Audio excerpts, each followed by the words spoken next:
Padre Pio's hands bleed profusely as he grips the confessional screen. But his eyes reveal not pain, rather, a calculated satisfaction. The young woman on the other side sobs, revealing her darkest secrets while he memorizes every detail. Later that night, in the monastery's dim corridors, he writes meticulously in a private journal not prayers, but intricate notes about her vulnerabilities, information he'll weaponize to control her family for years. The blood on the pages isn't just from stigmata. Medical examiners would later discover acid and self-inflicted wounds beneath his carefully maintained bandages. The Church's greatest miracle worker of the 20th century wasn't channeling divine power, he was orchestrating history's most successful religious con, manipulating millions while Vatican investigators were silenced one by one. You felt that opening like a punch. That scene blood, the confessional, the private ledger of control doesn't sit in schoolbooks or on the glossy holy cards. It isn't the version catechisms hand down. Now, before we pull those polished images apart, let's walk through the story most people are taught, the comforting, official life of the man the Church eventually called a saint. In the neat, well-lit retelling, Francesco Forgione is the poor peasant child who becomes a humble Capuchin. He is framed as painfully ordinary and then consecrated by the extraordinary. In 1918, he receives the stigmata, wounds like Christ that bleed and never fully close. From that point, the narrative flows like a devotional film montage: pilgrims kneeling, miracles unfolding, a soft-focused friar who reads souls in the confessional, and who, the faithful insist, appears in two places at once to comfort the dying. The Church presents him as a model of suffering and meekness. His pain is the proof, his endurance is the sermon. Official voices insist on simplicity. Imagine a school textbook voice. Padre Pio answered his calling with devotion and humility. His sufferings were signs of holiness. Picture a parish sermon. Look to him and learn the language of sacrifice. Visual propaganda cards, black and white photographs. The slow pan across a crowded piazza does the rest.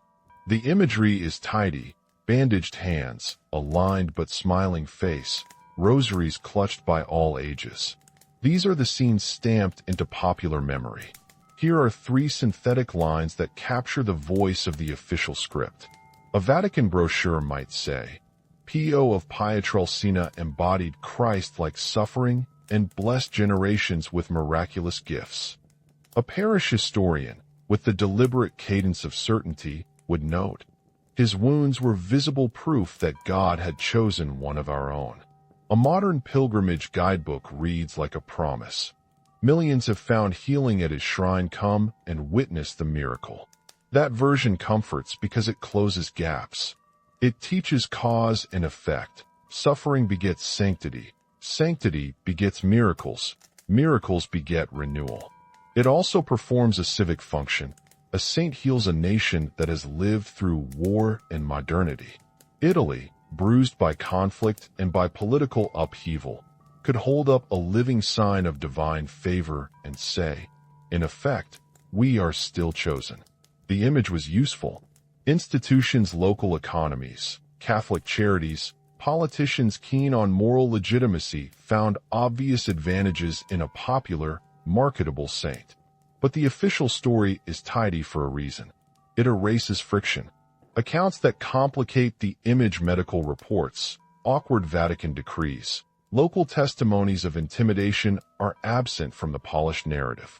In the tidy version, nobody ever had to explain odd bandage changes, sudden injections of funds into a hospital, or why certain priests were moved away from the friary.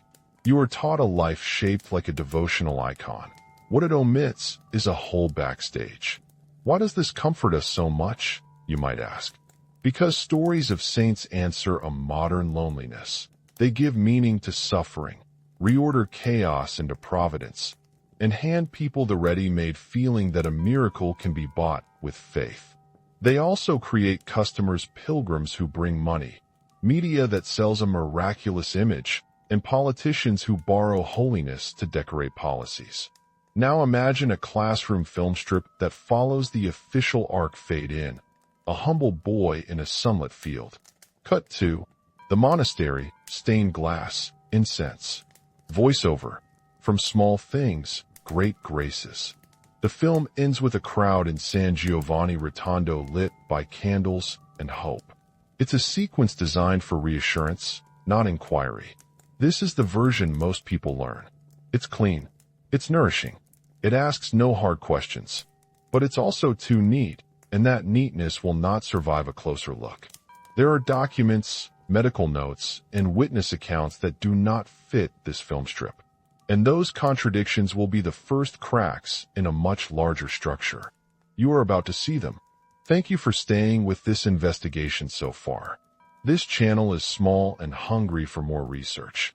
If you value careful, uncomfortable history, subscribe. Help us reach 1,000 so these dossiers can keep growing, and so we can keep asking the questions no textbook does. The first crack looks like a footnote. In 1919, the Vatican asked Dr. Amico Bignami to examine the wounds. Bignami's conclusion was clinical and blunt. A case of suggestion, he wrote. He suspected chemical agents iodine. Carbolic acid may have been used to irritate the skin. On paper, it looks like a narrow medical opinion. In practice, it opens a door. Start with anatomy. The canonical image of Christ on the cross places wounds near the wrists. Padre Pio's marks, however, show up on the palms. That detail matters. Palms will bleed under certain conditions. Wrists behave differently. For a viewer who remembers religious art, but not physiology, palms look right, because art already decided what the crucified must look like. But a doctor asked to compare patterns notices a mismatch. Why were Pio's stigmata anatomically convenient? That mismatch is the kind of micro-evidence that smells of staging. Then turn to the Vatican's own attitude, skepticism. Between 1921 and 1933, the Holy See issued multiple decrees limiting Pio's public influence. Pope Benedict XV privately warned of hysteria. Pius X's internal memos later uncovered by historians call him deceptive. This is not a single scientist's doubt. It is institutional unease recorded in diocesan minutes and sealed correspondences. Picture a dim archive, stamped envelopes, pages with marginalia, the cramped handwriting of clerics debating whether to remove a popular figure from public ministry. Those documents were not accidental. They reveal a church tug between pastoral opportunity and doctrinal caution. Now a small, domestic detail becomes bluntly suspicious. A local pharmacist, Maria DeVito, testifies that Padre Pio asked for 4 grams of carbolic acid and ferveritrine, claiming they were needed to disinfect needles. DeVito's ledger handwritten, ink slightly faded records the transaction. On its face, it is mundane, a friar buying antiseptic supplies. But chemistry matters. Applied to skin, these substances create precisely the kind of corrosive irritation that can mimic lesions. That is not speculation. It is a documented purchase matched to a plausible physical effect. Put the ledger on the table, and a new set of possibilities enters the room. Contrast that with a different stack of papers, military hospital logs. Pio would later claim that a divine intervention cured his tuberculosis in 1910, and that his fragile body was evidence of sanctity. The records show something different. Between 1915 and 1918, military hospitalization entries list repeated admissions for pulmonary infection. He was not a miraculous survivor. He was a repeating patient. In a filmic rhythm, the miracle line falters when confronted with clinical notes written in a deadpan hand. Financial records add another layer. Vows of poverty and a friar's supposed detachment sit uneasily beside ledgers showing millions of lire flowing into construction funds for a hospital tied to Pio's name. Who traced those flows? Who signed the checks? When Vatican auditors looked into accounting, priests were quietly reassigned, documents went missing, or a new custodian turned up with instructions to handle pastoral matters. Here's another small scene that speaks volumes: bandage changes. The public saw carefully wrapped hands and occasional updates on health. Behind the door, only trusted friars changed bandages. Soiled cloths were immediately burned. Medical professionals who asked for samples were rebuffed. That is the behavior of anyone with something to hide. If the wounds are divine signs, why the secrecy? If they are self-inflicted and chemically maintained, the secrecy makes a different kind of sense. Either way, the rituals of care were tightly controlled in a way that allowed a narrative to be preserved and inconvenient evidence to be destroyed. These fissures cohere into a pattern. Official doctors recorded unusual lesion margins. Local vendors recorded suspicious chemical sales. Administrative files show personnel moved and ledgers cleaned. Witnesses describe psychological leverage. Taken together, the evidence moves from coincidence to a plausible hypothesis. The stigmata could have been produced and maintained by non-supernatural means, and that knowledge was at times actively suppressed. You should notice how the stakes rise with each small item. An anatomical oddity becomes scientific skepticism. A pharmacist's note becomes evidence of access to chemicals. A hospital ledger becomes an indicator of institutional profit. A confessional transforms into an intelligence operation. This is how a myth is not simply discovered but manufactured. It is patchworked from the devotion of many, the silence of some, and the opportunism of others. Yet even here, the narrative is not absolute. There are ambiguities that historians must respect. Some devotees sincerely experienced healings. Some medical recoveries defy easy explanation. Some witnesses may exaggerate or resent losing status.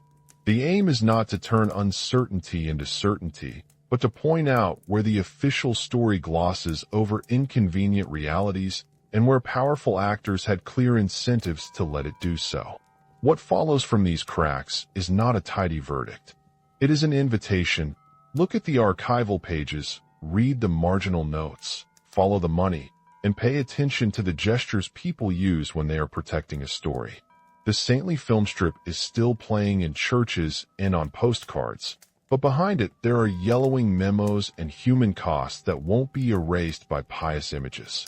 These are not small mysteries anymore. They are the trails that lead off the stage and toward the backstage machinery, and what you will see next shows how that machinery kept running, even when investigators came knocking. Behind the stone walls and the smell of incense, the man the world saw from the piazza was only one face. In private, Padre Pio was a different rhythm, sudden shouts in candlelight, doors slammed hard enough to rattle the windows, friars whispering of reassignments and of favors owed. A visitor who expected hush and humility found instead a household with its own politics, loyalty bought with attention, protection traded for obedience. You learned him as a humble friar who barely ate. Inside the friary, he took morphine like sedatives when the headaches came, and nights when the monastery should have slept were lit by his lamp. Witnesses recall him walking corridors alone at 2 a.m., hands bandaged, fingers stained brownish red. When a bandage was removed, only a chosen few saw the wound. Soiled cloths were burned immediately. Nobody outside the inner circle could collect samples, and doctors who asked for swabs were politely refused. That secrecy reads like a ritual. It reads like damage control. Access was a currency. Wealthy women arrived in black lace, their coachmen waiting around the corner. They gave money, jewelry, promises. They left convinced they had touched the holy. Clothes aides managed schedules, filtered requests, and guarded the friar's time like a precious relic. If you wanted to see Padre Pio, you did not ask at the gate. You were vetted, introduced, then directed to a confessional whose screen became a one-way mirror into the city's private life. The friary was a stage with strict ticketing. The confessional, in the official story, is a sacrament. In practice, it became an intelligence bureau. Confessants whispered names, debts, affairs. The friar did not write sermons so much as memoranda. He turned memory into performance, offering precise admonitions that sounded prophetic because they drew on knowledge the confessional delivered. People assumed miracle. Some were helped. Others found themselves targeted. Families who crossed the inner circle found their shops avoided, their children denied apprenticeships.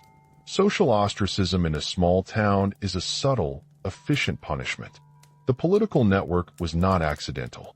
In the 1920s and 30s, when Mussolini tightened the leash on dissent, Padre Pio's house enjoyed privileges, building permits expedited, local authorities looking the other way. He cultivated relationships with officials who could confer practical protections, favors doled in quiet corners after Massachusetts. After the war, those same lines shifted toward Christian democratic leaders. The friars' endorsements were as useful to politicians as politicians' patronage was useful to the friary. That mutualism is how religious charisma becomes political capital. Money flowed. The hospital project in San Giovanni Rotondo was sold as charity and salvation. A modern building, staff in white coats. A campaign that asked for lire the way sermons asked for prayers. Ledgers, when they surfaced, showed sums that dwarfed ordinary parish giving. Who signed the checks? Who controlled the accounts? When auditors asked, they were diverted, reassigned, or told to handle pastoral matters. That phrase, bland and clerical, often meant, make the problem go away. Inside, friars spoke of fits of rage, explosive reactions to minor slights. They also spoke of extraordinary charm, bedside visits where the friar could appear tender enough to bring hardened men to tears. The same man oscillated between tenderness and menace. Those oscillations were not random. They were the leverages of an operator who understood both love and fear as governance tools. There is an ethical geometry here. A confessional that hears a family's secrets can comfort. It can also be a ledger of leverage. And leverage operates quietly. A saved reputation, a withheld scandal, a job secured for a loyal supporter. For every miraculous healing proclaimed at the shrine, there was, in parallel, an unspoken price paid by someone else. That is not an accusation so much as an observation of how power accrues around charismatic figures. As the network solidified devotees, donors, political allies, a circle that controlled access, so did the incentives to protect the story. Secrecy about bandages, about purchases of chemicals and sedatives, about who saw what in the confessional. All of it became method. Not everyone inside agreed, but the organization learned fast how to sieve dissent. Those who objected were moved away, silenced by social pressure, or labeled disloyal. If you imagine a saint in solitude, that image begins to crack here. The friary looks less like a place of withdrawal and more like a small court, rituals, patronage, surveillance. The miracle worker was also an operator, someone who knew the value of a story and defended it by any means necessary. And when a state investigator came with authority from the Pope, the machinery that protected the story kicked into a higher gear. What followed would test whether truth could survive inside an institution that had learned to bend facts for advantage. The stage was set for a reckoning, and the reckoning would not come in a cathedral. The investigator arrived not as an enemy, but as the Pope's envoy. Monsignor Raffaello Carlo Rossi, a man with a briefcase full of clinical questions and the formal backing of Rome. He walked up the monastery steps with the authority of the Holy See, and the friary, so used to devotion, braced as if for a storm. To Rossi's team, this was a medical and moral inquiry. To those who feared exposure, it was an existential threat. Rossi did what investigators do. He cataloged, compared, questioned. He measured wounds against anatomical norms. He read medical charts. He took statements. The doctors noted an odd detail that would be hard to ignore. Padre Pio's marks were on the palms, not the wrists, an anatomical mismatch that looked tailored to popular iconography more than physiology. Around the margins, clinicians recorded chemical irritation. When Rossi handled the bandages unexpectedly, the friar offered no reflexive pain response that matched his claim. The Vatican faced a calculus: act on Rossi's findings and risk a gale of scandal. Ignore them and preserve a living symbol that drew pilgrims, money, and a renewed popular piety at a time the Church desperately wanted to be indispensable. The decision they made was as instrumental as it was strategic. The report was shelved. Shelved is a small word for a decisive choice. Pages went into a vault.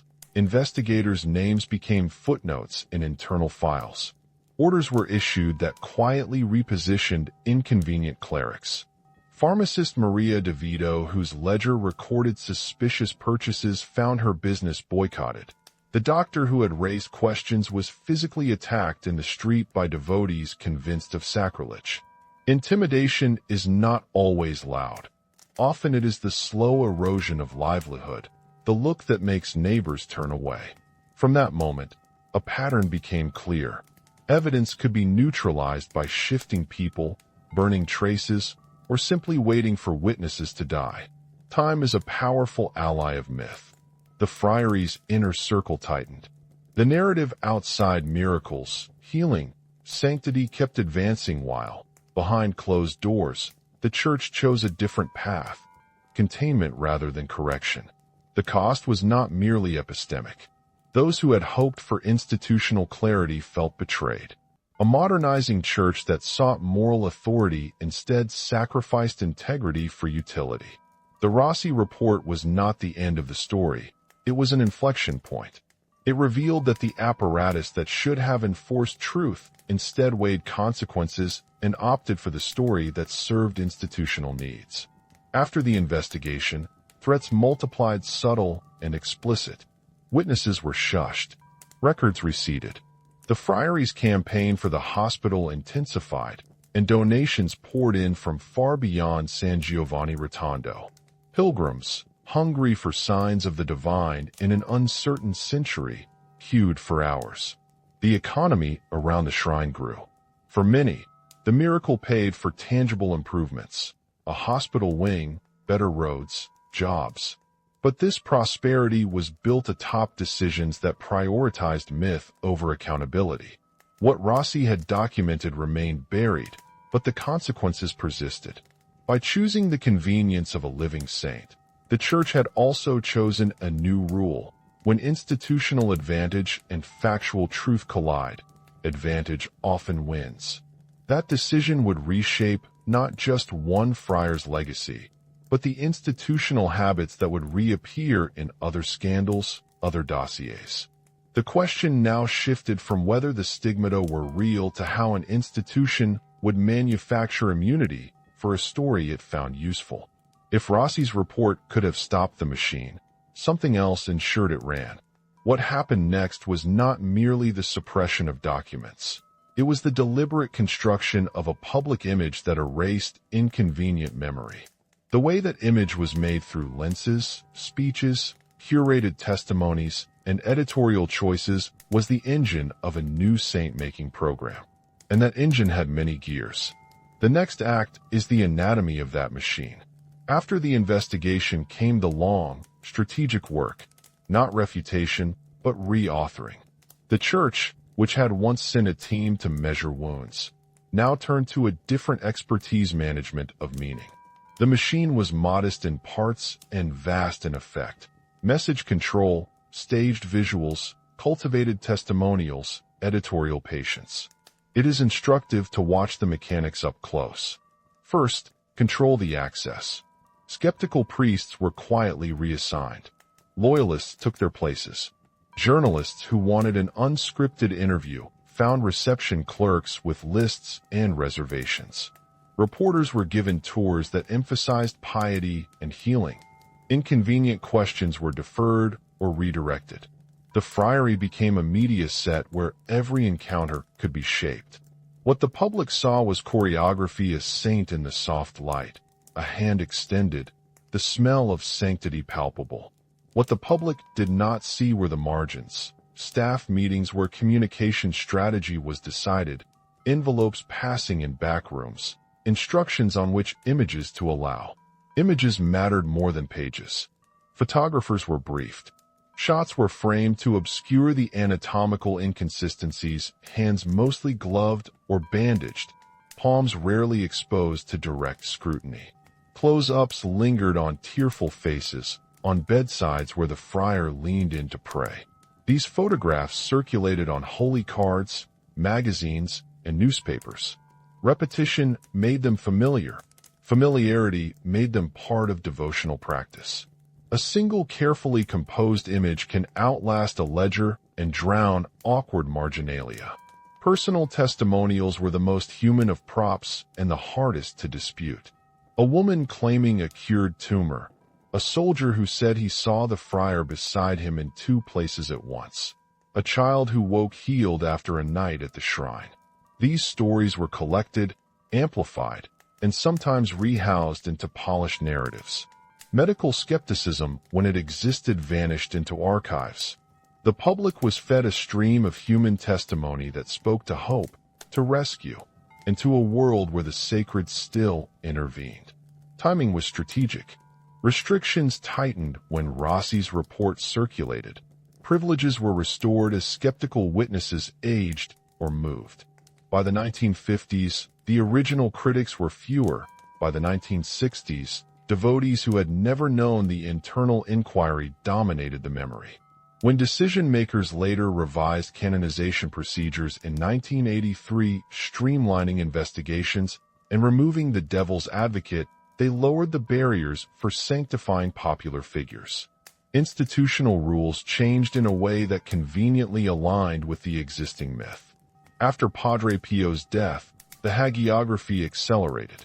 Posthumous miracles were cataloged. Archives were opened selectively. The canonization machinery, investigators, theologians, tribunals worked with a narrative already polished.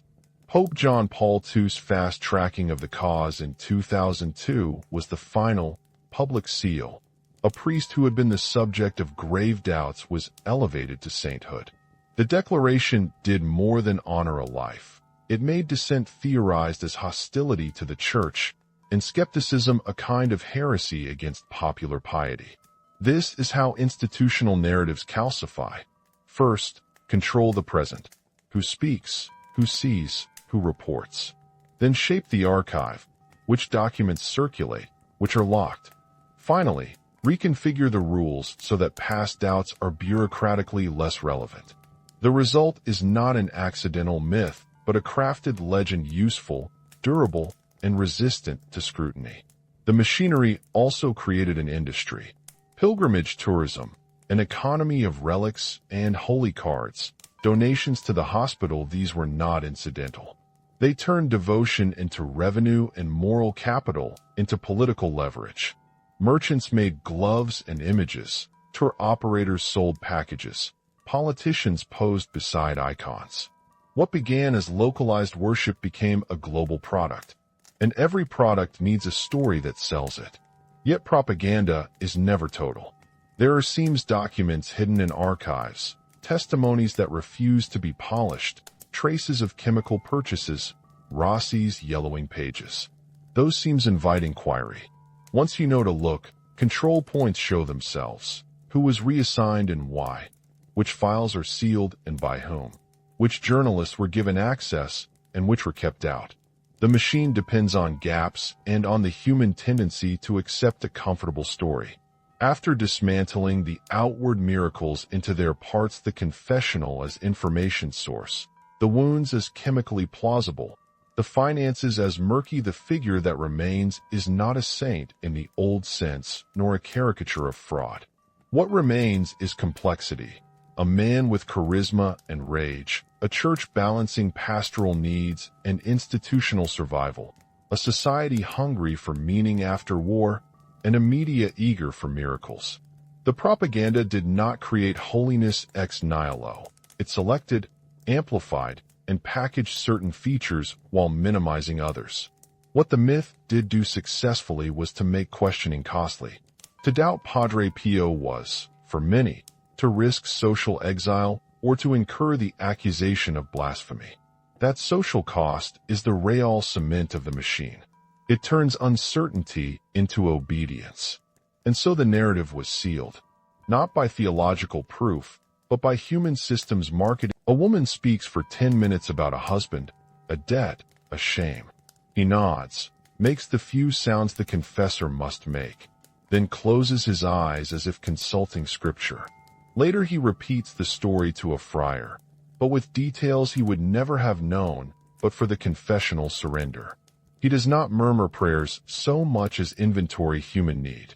That inventory becomes currency. This is the first axis of the honest portrait, character. He displays a set of traits we would now recognize in clinical terms: narcissistic grandeur softened with a keen social intelligence. There are moments of genuine care. He comforts the dying, throws himself into the labor of the hospital, prays long hours. Yet those acts coincide with a hunger for attention. The stigmata, whether self-inflicted, chemically induced, psychosomatic, or something else, fit that hunger like a signature. They were a dramatized wound, impossible to ignore. You saw him in holy cards. Now imagine his temper. Former friars tell of furious outbursts so violent they seemed to crack the plaster. He could switch from genial to savage in the time it takes a candle to gutter. That volatility was not random. It was governance. It kept the inner circle alert, obedient, and pliant. It separated friends, those who could ride his moods, from enemies, those who questioned him. That pattern repeats across many stories of charismatic leaders. Devotion reinforced by intermittent threat. A second axis, objectives. At first, the goals were modest status within an order, respite from obscurity. But as pilgrims arrived and donations flowed, his horizon changed. The hospital grew. What began as service became monument. The hospital offered real care to many. It also centralized power. A hospital centralized families, gratitude, and narratives about miraculous healing. The structure stood as both charity and proof, a building that turned the faith others bought into an institution they could visit. Those objectives found fuel in politics. In the 1920s and 30s, he cultivated ties with local officials who owed him favors or who saw in his popularity an instrument. He did not sign public manifestos. His power was quieter endorsements at the right moment, letters read at rallies. Under fascism, a fraught and dangerous regime, he carved a posture both useful and ambiguous. When regimes shifted, his alliances did too. What mattered was protection and the ability to keep his cult intact. Methods. The machinery of his influence was both low-tech and surgical. First, theatrical suffering. The stigmata were prop and proof in one. The bandages, the gloves, the carefully managed bandage changes, these were rituals of authority. Only a chosen few touched the wounds. Only certain doctors saw them. Footage and photographs were tightly controlled. When you have the image, you control the imagination. Second, intelligence gathering. The confessional was a paradoxical weapon. Anonymous penitent offers truth. Confessor collects it and can make it seem prophetic later. He built a bank of secrets. Public prophecy becomes private leverage. The method is old as power. Information collected in intimacy used in public theater. Those who left his orbit reported that knowledge repaid itself in favors and threats alike. Third, the concentric circle of protectors.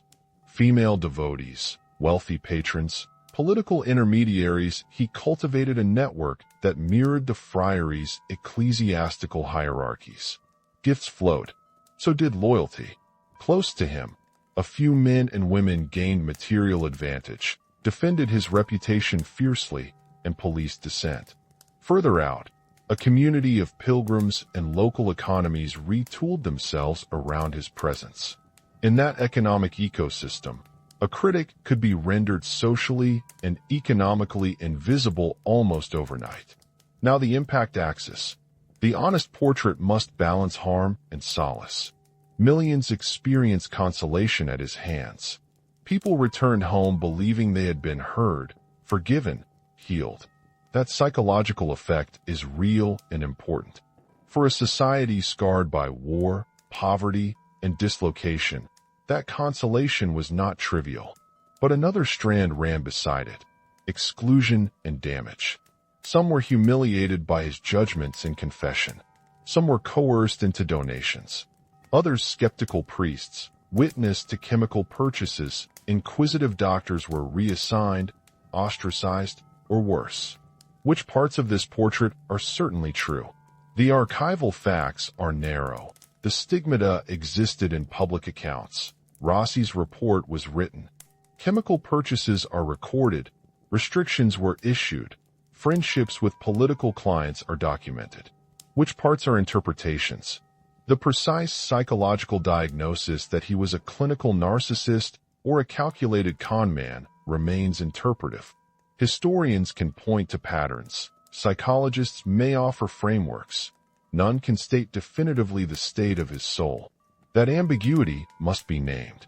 Where evidence is thin, interpretation fills the gap, but it must be signaled as such. The final stroke in this portrait is the human tension: forgiver and exploiter, healer and manipulator, innocent in some gestures and culpable in others. He is responsible for genuine care and for practices that harmed. The honest image refuses black and white absolutes. It holds the dualities: a man who did both great good and great damage, who used faith as both cure and currency. And yet, even after peeling away iconography and propaganda, one thing persists: the social mechanism he modeled remains useful. It's a template how to take charisma, shape the story, and protect both with institutions. That is the real legacy. The question is not merely whether he was holy saint or holy fraud. It is whether communities and institutions should ever allow such concentrated power, charisma institutionalized, to shape truth and memory. You have seen how the parts fit. What remains unsettled is not the man entirely, but the system that kept him safe. There are, as we will see next, ways his image was deliberately reconstructed after the fact. Those editorial choices are where the story turns from biography into architecture of belief. And those choices still matter today. Walk into San Giovanni Rotondo today, and the senses answer before the mind. The air is a mix of incense and car exhaust. Souvenir stalls spill cardboard icons under gargantuan posters. Families queue patiently, fingers curled around rosaries. The hospital wing stands like a promise across the courtyard, its corridors airing the muted beeps of modern medicine. A portrait of the friar watches from a glass-fronted niche. A pair of display gloves, relics of a contested past, hang behind velvet rope. That scene is the living residue of a century of choices. The first plane of legacy is political and institutional. By embracing him, the Church learned a lesson about value. Saints can be political instruments. Padre Pio's visibility offered the Vatican a living counter-narrative to modernity's doubts. During a century of fascism, war, and Cold War anxiety, a visible miracle worker was a potent symbol. Politicians of various stripes discovered that blessing by a popular friar could translate into votes or legitimacy. Today, conservative Catholic movements still deploy his image to signal fidelity and tradition. That reuse is not conspiratorial, it's utilitarian. Symbols are recycled because they work. Second plane, religious and doctrinal. His canonization in 2002, after the abolition of the formal devil's advocate role and procedural revisions that eased verification of miracles, set a bureaucratic precedent. The canonization process, once a slow forensic exercise, became more pastoral and narrative-driven.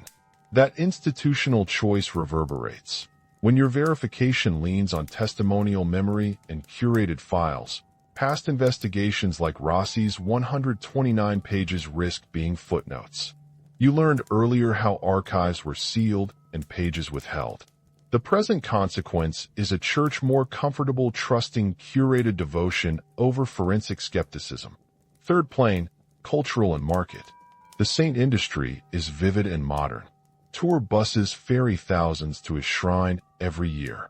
Holy cards, prayer books, medallions, and gloves sell in stacks. Pilgrimage tourism underwrites whole towns. Those economic flows make narrative sticky. Merchants, local governments, and hospital administrators all benefit from them. Quantify that cultural effect. Millions of pilgrims since mid-century. A hospital that receives donations from across the world. Textbooks and catechisms that mention a popular saint as exemplar. Those are not small numbers. When an image becomes an international brand, it accrues institutional muscle. Churches reinstall the image in chapels worldwide. Politicians show up at anniversaries. Each repetition makes the myth more ordinary. There is also a procedural lesson.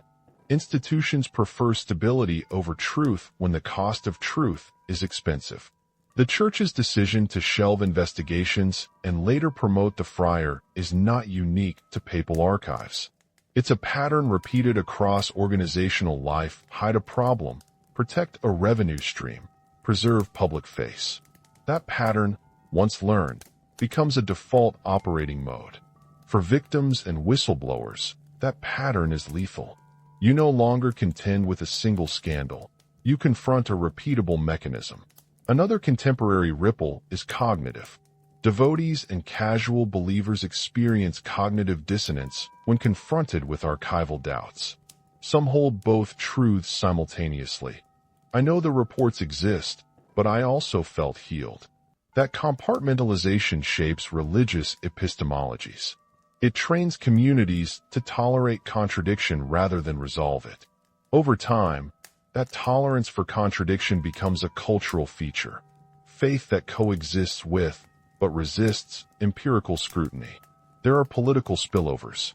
Modern politicians and movements have learned to weaponize sanctified figures to moralize policies. When a saint's image is invoked to bless a political stance, dissent can be framed as sacrilege. The Pio template: charismatic faith leader, institutional protection, civic influence, serves as a manual for later actors who wish to fuse religion and political capital. Think of the merchandise: a pair of gloves sold for a pilgrimage keepsake, a bronze statue in a suburban parish, a documentary streaming in multiple languages. These things make belief tactile and exportable. Faith, then, becomes portable and marketable. That portability transforms local histories into global products. But none of this erases the human comforts his narrative provided. For many pilgrims, San Giovanni Rotondo remains a place of solace. A mother places her child's photograph at the shrine and feels, for a moment, hope. The good is substantive and undeniable. The ethical burden is to admit that solace does not excuse deception, nor does institutional benefit legitimize concealment. Where does this leave contemporary Catholics, historians, and ordinary citizens? It leaves them with a duty of vigilance. Institutions must be held to account not only for their theology, but for their governance. Canonizations are not just spiritual designations. They are institutional decisions about which narratives the Church will uphold publicly. Those decisions matter. Finally, there is the deeper civic question. If a church can choose a useful fiction over documented doubt, what does that say about other institutions, governments, corporations, media when they make similar bets? The Pio affair is a case study, but the mechanism is universal. Myth-making anchored to institutional advantage will recur wherever charisma meets profit. The legacy of Padre Pio is thus both comforting and corrosive. It comforts because people find meaning and care. It corrodes because it normalizes the protection of narrative over inquiry. If you walk away from San Giovanni Rotondo feeling comfort, that is understandable. If you walk away also feeling unsettled, that is responsible. We are left with a choice and with consequences. This story is not only about a man. It is about how societies build heroes, how institutions edit memory, and how culture trades truth for usefulness. The next and final question is not whether the friar was saint or fraud. It is whether we will keep accepting manufactured saints as the scaffolding of our moral and civic lives. We started with a bleeding hand and a confessional whisper. We followed the official myth, found the seams, stepped behind the curtain, and watched institutions choose convenience over truth. Now the question cuts to the bone. If a powerful institution can quietly turn evidence into silence and select stories into doctrine, what does that say about the saints we inherit and the heroes we teach our children? If the Vatican could prefer a useful fiction to a devastating report, what other comforting stories have been sold to you for reasons other than truth? How many of your certainties are the product of careful curation, not conclusive evidence? Thank you for staying with this investigation. If this kind of history, frictional, uncomfortable, necessary matters to you, subscribe and join us as we open more sealed files, visit more shrines, and ask the hard questions institutions prefer not to hear. Leave a comment with your town or country. Tell us how you learned this story. There are more dossiers waiting. We'll open them together.